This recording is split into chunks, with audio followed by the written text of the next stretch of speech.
പൂർണ്ണ ഗർഭിണിയായ സ്ത്രീയുടെ അടിവയറിന്റെ ഏകദേശം ഒരറ്റം മുതൽ മറ്റേ അറ്റം വരെ മുറിക്കുകയാണ് അല്ലെ. ഇത് നമ്മുടെ സ്കിന്നിന്, നമ്മൾ ഔട്ടർ സ്കിന്നിന് 3 ലെയേഴ്സ് ആണ് ഉള്ളത്.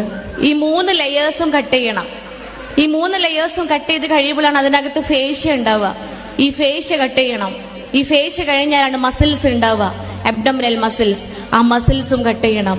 ആ മസിൽസും കട്ട് ചെയ്ത് കഴിയുമ്പോഴാണ് യൂട്രസ്, ഗർഭപാത്രം എന്ന് പറയുന്ന അവയവത്തിലേക്ക് എത്തുന്നത്. അതും കട്ട് ചെയ്ത് കഴിയുമ്പോഴാണ് നമ്മൾ ഓരോരുത്തരും കിടന്നിരുന്ന, നമ്മുടെ കുഞ്ഞു മക്കൾ കിടന്നിരുന്ന അമ്നിയോട്ടിക് സാക്കിൽ എത്തുന്നുള്ളൂ. ആ സാക്കും കട്ട് ചെയ്തിട്ടാണ് ഈ കുഞ്ഞിന് പുറത്തേക്ക് എടുക്കുന്നത്. പ്രിയപ്പെട്ടവരെ, വേദനയില്ല എന്ന് പറയാൻ പറ്റുമോ? പറയാൻ പറ്റുമോ? നിങ്ങൾ എന്താ അങ്ങനെ ഇരിക്കണ്?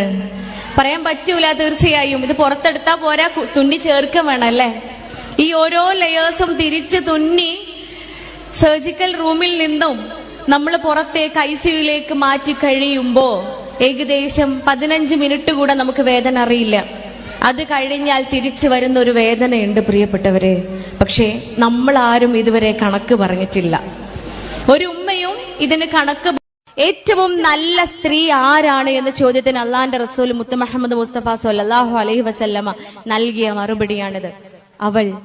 അവൾ അവളുടെ ഇണയെ അനുസരിക്കുന്നവളാണ്. രണ്ടാമത്തത്, അവൻ നോക്കുമ്പോൾ, അവളിലേക്ക് അവളുടെ ഇണ നോക്കുമ്പോൾ അവനെ സന്തോഷിപ്പിക്കുന്നവളാണ് അവൾ. മൂന്നാമത്തത്, അവളെയും അവരുടെ സമ്പത്തിനെയും അവളുടെ ശരീരത്തെയും സംരക്ഷിക്കുന്നവളാണ് അവൾ. ഈ നാലാമത്തെ പറയണത് എന്താണെന്നറിയോ?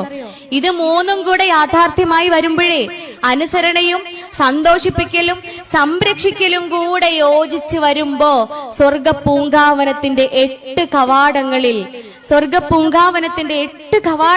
അവൾക്ക് ഇഷ്ടമുള്ള കവാടത്തിലൂടെ അവൾക്ക് സ്വർഗത്തിലേക്ക് പ്രവേശിക്കാമെന്ന് പറയുമ്പോ